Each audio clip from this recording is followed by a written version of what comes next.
Friends and families, welcome to Free Baking Class by Elfin. இன்னைக்கு ஒரு பர்ஃபெக்டான cinnamon role தான் பார்க்க போகிறோம். இது வந்து சிம்பிளாக செஞ்சிடலாம் குறைவான பொருட்களை வச்சு. ஸோ வந்து கொடுத்துருக்க இன்ஸ்ட்ரக்ஷனை கரெக்டாக ஃபாலோ பண்ணிங்கன்னா நீங்களும் இந்த மாதிரி ஒரு பர்ஃபெக்டான சின்னமன் ரோலை பண்ண முடியும். ஸோ வந்து வீடியோவை ஸ்கிப் பண்ணாமல் பாருங்கள். நீங்கள் ஃப்ரீயாகவே பேக்கிங் கற்றுக்கணுமா, பேக்கிங் கற்றுக்க ஆவலாக இருந்தும் பக்கத்தில் கிளாஸஸ்லையும் ஜஸ்ட் எங்கள் சேனலை சப்ஸ்கிரைப் பண்ணி ஃப்ரீ பேக்கிங் கிளாஸில் ஜாயின் பண்ணிக்கோங்க. இது முற்றிலும் இலவசமாக வழங்கக்கூடிய ஒரு கேக் பயிற்சி வகுப்பு. இதுக்கு எந்த ஒரு ஃபீஸும் கட்ட தேவையில்லை, எந்த ஒரு எஜுகேஷன் குவாலிஃபிகேஷனும் தேவையில்லை. ஜஸ்ட்டு சேனலை சப்ஸ்கிரைப் பண்ணி ஃப்ரீ பேக்கிங் கிளாஸில் ஜாயின் பண்ணிக்கோங்க. இது ஆல்ரெடி வந்து 66 கிளாஸஸ் வந்து அப்லோட் பண்ணியிருக்கோம். தேவைப்படுறவங்க ஃபஸ்ட்லேருந்து வாட்ச் பண்ணிங்கன்னா உங்களுக்கு வந்து இன்னும் கொஞ்சம் வந்து ஈஸியாக இருக்கும் கிளாஸ் லேர்ன் பண்ண. ஸோ வந்து தேவைப்படுறவங்க செக் பண்ணி பாருங்கள். இந்த வீடியோவில் இந்த சின்னமன் ரோல் எப்படி ஈஸியாக செய்யலான்னு வாங்க பார்க்கலாம். ஒரு பெரிய பவுல் எடுத்துக்கோங்க. இந்த பவுலில் 250 ml கப்பில் அரை கப் அளவு பால் எடுத்துக்கோங்க. இந்த பாலோட கிராம் வெயிட் பார்த்திங்கன்னா கரெக்டாக 114 கிராம் அளவு. இந்த பால் வந்து நல்ல சூடு, அதாவது கொதிச்சதுக்கப்புறம் உடனே ஆஃப் பண்ணிவிட்டு நான் அளந்து எடுத்திருக்கேன். நார்மலாக 100 ml அளவு தண்ணி சேர்த்துருக்கேன். அதாவது 1/3 கப் 80 ml அளவு தண்ணி எடுத்துக்கோங்க. அதுக்கப்புறம் 2 டேபிள் ஸ்பூன் அளவு எடுத்திங்கன்னா 100 ml வந்துடும். இந்த நார்மல் பச்சை தண்ணியை சேர்த்ததுக்கப்புறம் பாலோட டெம்பரேச்சர் வந்து வெதுப்பாக இருக்கிற மாதிரி இருக்கும். ஸோ வந்து இப்போ வந்து கரெக்டாக 30 கிராம் அளவு சுகர், அதாவது நார்மல் சுகர் தான் எடுத்திருக்கேன். இந்த 30 கிராம் சுகரை நீங்கள் சேர்த்துட்டு நல்லா வந்து சுகர் கரையிற அளவுக்கு கலந்து விட்டுக்கோங்க. இப்படி கூடவே கரெக்டாக 1 டீஸ்பூன் அளவு ஈஸ்ட்டு, அதாவது 3 கிராம் அளவு ஈஸ்ட் எடுத்துருக்கேன். இந்த ஈஸ்ட்டை இந்த பால் கூட சேர்த்துட்டு லைட்டாக வந்து மிக்ஸ் பண்ணிக்கோங்க. அதாவது அந்த ஈஸ்ட் வந்து முழுகிற அளவுக்கு லைட்டாக மிக்ஸ் பண்ணிவிட்டு நம்ம ஒரு மூடி போட்டு ஒரு 10 நிமிஷத்துக்கு மூடி நார்மல் ரூம் டெம்பரேச்சர்லேயே வச்சுருங்க. 10 நிமிஷத்துக்கு அப்புறம் நல்லா பொங்கி வரும். நொர மாதிரி, மாவு புளிச்சு நொர மாதிரி வரும்ல, அந்த மாதிரி வரும். அந்த மாதிரி வரலைன்னா ஒன்று உங்களுக்கு வந்து அந்த பாலோட சூடு வந்து அதிகமாக இருந்திருக்கணும், அப்படி இல்லைன்னா ஈஸ்ட் வந்து எக்ஸ்பைரி ஆனதாக இருக்கணும். ஸோ வந்து ஈஸ்ட்டை ஸ்டோரேஜ் பண்ணும்போது நல்ல ஏர்டைட்டான பாக்ஸில் நீங்கள் போட்டு வைக்காமல் சும்மா திறந்த வெளியில் வச்சுருந்தீங்கன்னா அது வந்து ஆக்டிவேட் ஆகாது. இப்போ வந்து நம்ம 10 நிமிஷத்துக்கு மூடி போட்டு நல்லா மூடி வச்சிடலாம். இப்போ 300 கிராம் அளவு மைதா எடுத்துருக்கேன். இது கூடவே 1/2 டீஸ்பூன் அளவு சால்ட்டு. 300 கிராம் மைதாங்கிறது 250 ml கப்பில் 2.5 கப் அளவு மைதா எடுத்திருக்கேன். 10 நிமிஷத்தில் நல்லா வந்து நம்மளுக்கு ஈஸ்ட் ஆக்டிவேட் ஆகி கிடச்சிருக்கு. மேலே பார்த்தீங்கன்னா நொர மாதிரி இருக்கும். நான் வந்து கிட்டக்கு வச்சு காமிக்கிறேன் பாருங்கள். இந்த மாதிரி நொர மாதிரி பொங்கி வந்திருக்கணும். அப்படி பொங்கி வந்தால் மட்டும்தான் ஈஸ்ட் ஆக்டிவேட் ஆகிருக்கு. ஈஸ்ட் ஆக்டிவேட் ஆகலைன்னா உங்களுக்கு மாவு வந்து புளிச்சு டபுள் சைஸாக ஆகாது. ஸோ வந்து அதை வந்து கவனமாக நோட் பண்ணிக்கோங்க. இப்போ இதை லைட்டாக கலந்து விட்டுட்டு நம்ம மாவும் உப்பு எடுத்து வச்சுருக்கோம்ல, அதை வந்து இதில் சேர்த்துடலாம். சேர்த்துட்டு ஸ்பேட்சில் வச்சு நீங்கள் பிசைஞ்சிங்கன்னா கரெக்டாக வந்து நல்லா கையில் ஒட்டாத அளவுக்கு சப்பாத்தி மாவு எந்த அளவுக்கு பிசைவோமோ அந்த அளவுக்கு தேவையான அளவு தண்ணி தான் நம்ம சேர்த்துருக்கோம். இந்த தண்ணியிலே இந்த மாவு வந்து நம்ம பிசைஞ்சு எடுத்துடலாம். எக்ஸ்ட்ரா தண்ணியோ பாலோ நீங்கள் சேர்க்க தேவையில்லை. இப்போ நான் ஸ்பேட்சில் வச்சே மிக்ஸ் பண்ணி காமிக்கிறேன். நான் ஸ்பேட்சில் வச்சு நல்லா பிணைஞ்சு எடுத்துட்டேன். இப்போ வந்து நம்ம ஸ்பேட்சில் வச்சுட்டு நல்லா கை வச்சு பிசைஞ்சு ஒரு ஸ்மூத்தான டோவை வந்து நம்ம கொண்டுட்டு வரணும். அதுக்கு வந்து நம்ம கை வச்சு பிசையும் போது தான் அது வந்து நல்லா வந்து சாஃப்டாக வரும். கரெக்டாக ஒரு 3 நிமிஷம் அளவுக்கு நல்லா இந்த மாதிரி பிசைஞ்சு எடுத்துக்கோங்க. அதுக்கு பிசைஞ்சதுக்கப்புறம் நான் வந்து ரூம் டெம்பரேச்சரில் இருக்க பட்ரு பாருங்கள், இந்த மாதிரி சாஃப்டாக இருக்கணும். ரூம் டெம்பரேச்சரில் இருக்க பட்ரு வந்து 2 டேபிள் ஸ்பூன் அளவு சேர்த்துருக்கேன். கரெக்டாக பார்த்தீங்கன்னா 27 கிராம் 28 கிராம் அந்த அளவுக்கு இருக்கும். ஸோ வந்து 2 டேபிள் ஸ்பூன் அளவு நீங்கள் பட்டரை வந்து இந்த மாதிரி சாஃப்டாக இருக்கும்போது தான் சேர்க்கணும். கூலிங்காக இருந்து சேர்த்திங்கன்னா ஈஸ்ட் வந்து சூடாகி ஆக்டிவேட் ஆகிருக்கு. இது வந்து பட்ரு வந்து கூலிங் ஆகி அதை வந்து டிஸ்டர்ப் பண்ணக்கூடாது. ஸோ வந்து கூலிங்காக இருக்கிறத இது கூட சேர்க்கக்கூடாது. நல்லா ஆறுனதுக்கப்புறம் ரூம் டெம்பரேச்சருக்கு வந்ததுக்கப்புறம் பட்ரு இந்த மாதிரி சாஃப்ட் ஆனதுக்கப்புறம் தான் நம்ம வந்து பிசைஞ்சு எடுத்துக்கணும். இந்த மாதிரி ஒரு சாஃப்டான டோவை வந்து நம்ம பிசைஞ்சு எடுத்துக்கணும். அந்த பாத்திரத்திலே ஒட்டாது, கையிலேயும் நம்மளுக்கு ஒட்டாது. அந்த அளவுக்கு பிசைஞ்சு எடுத்தால் மட்டும்தான் பர்ஃபெக்டாக வரும். இப்போ நம்ம இதை வந்து ப்ரூஃபிங் பண்ணணும். அதாவது டபுளாக வந்து ரைஸ் ஆகுற வரைக்கும் நம்ம வந்து விட்டுறணும். இதே வெயில் காலங்களில் அதிக அளவு சீக்கிரமாகவே டபுளாக பொங்கி வந்துடும். அதுவே நீங்கள் வந்து குளிர்காலத்தில் பொங்கி வர்றது வந்து கொஞ்சம் டைம் எடுத்துக்கிறோம். ஸோ வந்து அதனால ப்ரூஃப் ஆகலைன்னு சொல்லிட்டு விட்டுறாமல் இப்போ வந்து நான் ஒரு வந்து ஃபுட் ரேப்பர் போட்டு நான் க்ளோஸ் பண்ணுறேன். நீங்கள் ஃபுட் ரேப்பர் இல்லைன்னா நார்மல் நம்ம வீட்டில் இருக்க பிளேட்டு சில்வரில் எதில் வேணாலும் போட்டு நல்லா க்ளோஸ் பண்ணி வச்சுருங்க ஒரு வெதுப்பான இடத்துல. மேக்ஸிமம் வந்து கிச்சனில் வச்சிங்கனாலே நல்லா வந்து நம்மளுக்கு ப்ரூஃப் ஆகி கிடைக்கும். 1 மணி நேரம், அதாவது 60 நிமிஷத்துக்கு வந்து நம்ம நல்லா ப்ரூஃபாக விட்டுடலாம். அதுக்கப்புறமா தான் நம்ம அந்த டோவை மறுபடியும் எடுக்கணும். இப்போ ஒரு ஈரமில்லாத மிக்ஸி ஜார் எடுத்துக்கோங்க. இதில் வந்து நம்ம நார்மலாக பிரியாணிக்கு யூஸ் பண்ணுவோம்ல பட்டை, அதாவது சினமன் சொல்லுவாங்க இங்கிலீஷில்.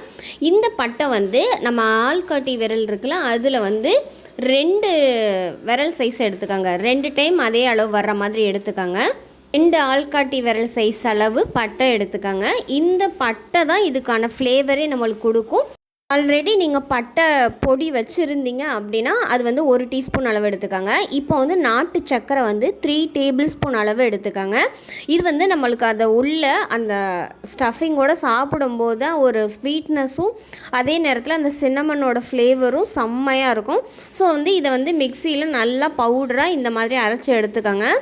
இந்த மாதிரி கொரப்பாக கூட இருக்கக்கூடாது, நல்லா பவுட்ரு மாதிரி அரைச்சிருங்க. ஏன்னா 1-2 வாயில் கடிப்படும் போது அது வந்து சுருன்னு இருக்கிறாப்புல இருக்கும். ஸோ வந்து நான் முடிஞ்ச அளவுக்கு நல்லா பவுட்ரு பண்ணிக்கோங்க. இப்போ வந்து நான் ஒரு ஒர்க் ஏரியாவில் நான் வந்து சிலிக்கான் மேட்டை வந்து போட்டுட்டு நம்மளுடைய மாவு வந்து எடுத்திருக்கேன். 1 ஹவரில் பாருங்கள் எந்த அளவுக்கு ப்ரூஃப் ஆகி கிடச்சிருக்குன்னு. ட்ராப்பரை ரிமூவ் பண்ணிவிட்டு நம்ம வந்து டோவை வந்து ஒர்க் ஏரியாவுக்கும் மாற்றிக்கலாம். அதாவது சிலிக்கான் மேட்டில் வந்து நம்ம போட்டுக்கிறேன். மேட்டில் போட்டதுக்கப்புறம் நம்ம வந்து ஒரு பெரிய ரோலை வந்து உருட்டணும். ஸோ வந்து கையில் வந்து நம்மளுக்கு ஒட்டி பிடிக்கிற மாதிரி இருக்கும், லைட்டாக தான் ஒட்டி பிடிக்கிற மாதிரி இருக்கும். அந்த நேரத்தில் வந்து லைட்டாக மைதா மாவு வந்து நீங்கள் கையில் வந்து ஸ்ப்ரெட் பண்ணிவிட்டு அந்த மாதிரி பண்ணிங்கன்னா அது நெக்ஸ்ட் டைம் வந்து ஒட்டாது. ஒரு டைம் நீங்கள் கையில் தொட்டுட்டு இது பண்ணிங்கனாலும் நெக்ஸ்ட் டைம் ஒட்டாது. இப்போ வந்து இது எல்லாத்தையும் ஒரு ரோல் மாதிரி பண்ணிவிட்டு, அதாவது ஒரு உருண்டையாக பண்ணிடுங்க. ஃபஸ்ட்டு அந்த அதாவது விரிசல்கள் எதுவும் இல்லாத அளவுக்கு க்ளோஸ் பண்ணிவிட்டு அதுக்கப்புறமா நம்ம வந்து சப்பாத்தி மாதிரி உருட்ட ஆரம்பிச்சுக்கலாம். சப்பாத்தி கட்டை வச்சு தான் நான் வந்து தேய்ச்சி எடுக்க போகிறேன். வந்து ரொம்ப மெல்லிசாவும் தேய்க்கக்கூடாது, அதே நேரத்தில் ரொம்ப வந்து திக்காகவும் தேய்க்கக்கூடாது. எக்ஸாக்டாக அளவு உங்களுக்கு நான் சொல்லணுன்னா, மேரிகோல்டு பிஸ்கெட் இருக்குல்ல, அந்த பிஸ்கெட்டோட 2 பிஸ்கெட்டோட திக்னஸ், அதாவது 2 பிஸ்கெட்டோட உயரம் எவ்வளவுக்கு இருக்குமோ அந்த அளவுக்கு ரோலோட திக்னஸ் இருக்கிற மாதிரி நீங்கள் வந்து நல்லா ரோல் பண்ணி எடுத்துக்கோங்க. அந்த ரோல் பண்ணுறது தான் வந்து கொஞ்சம் இம்பார்ட்டண்ட். ஏன்னா ஈஸியாக தான் இருக்கும், அது வந்து ஒட்டிலாம் பிடிக்காது. ஈஸியாக நம்ம வந்து சப்பாத்தி தேய்க்கிற மாதிரி ஸ்கொயராக வந்து தேய்ச்சி எடுத்துக்கோங்க. மாதிரி தேய்ச்சி எடுத்ததுக்கப்புறம் ரூம் டெம்பரேச்சரில் இருக்க பட்ரு வந்து 1.5 டேபிள் ஸ்பூன் அளவு எடுத்திருக்கேன். இந்த 1.5 டேபிள் ஸ்பூன் அளவு எடுத்துகிட்டு அதை வந்து நல்லா ரூம் டெம்பரேச்சரில் வச்சுட்டிங்கன்னா இந்த அளவுக்கு இருக்கும். அதுக்கப்புறம் நீங்கள் வந்து ஒரு ஸ்பூனோ வச்சு ஏதாவது கலக்கிட்டு அதுக்கப்புறம் ஒரு ப்ரஷ்ஷு வச்சு இந்த மாதிரி அந்த டோவில் எல்லா இடத்துலையும் படுற மாதிரி நம்ம வந்து பட்டரை அப்ளை பண்ணிக்கோங்க. ஏன்னா வெறுமனே சாப்பிட்றதுக்கும் இந்த பட்டரை அப்ளை பண்ணிவிட்டு அது மேலே வந்து நம்ம ப்ரௌன் சுகர் அந்த சினமன் பவுட்ரு போடும்போது அது வந்து இன்னுமே டேஸ்ட்டை வந்து இம்ப்ரூவ் பண்ணி கொடுக்கும். ஸோ வந்து எல்லா இடத்துலையும் பட்டர் படுற மாதிரி நல்லா அப்ளை பண்ணி எடுத்துக்கலாம். நம்ம அரைச்சி வச்சுருக்கோம்ல பட்டையும் நாட்டு சர்க்கரையும், அந்த பவுடரை வந்து இதில் வந்து நம்ம நல்லா தெளித்து எடுத்துக்கலாம் எல்லா இடத்துலையும். பேர் வந்து ஒயிட் சுகர் சேர்க்கலாமான்னு சொல்லிட்டு கேட்பீங்க. ஒயிட் சுகர் சேர்த்திங்கன்னா அந்த அளவுக்கு பர்ஃபெக்டான டேஸ்ட் வந்து உங்களுக்கு ரியலைஸ் ஆகாது. ஸோ வந்து முடிஞ்ச அளவுக்கு நீங்கள் வந்து ப்ரௌன் சுகர் யூஸ் பண்ணவே பாருங்கள். இப்போ வந்து இந்த மாதிரி நம்ம வந்து ரோல் பண்ணி எடுத்துக்கணும் எல்லாத்தையும். நம்ம சர்க்கரையும் வெளியில் சிந்தாத அளவுக்கு நம்ம வந்து ரோல் பண்ணி எடுத்துக்கலாம்.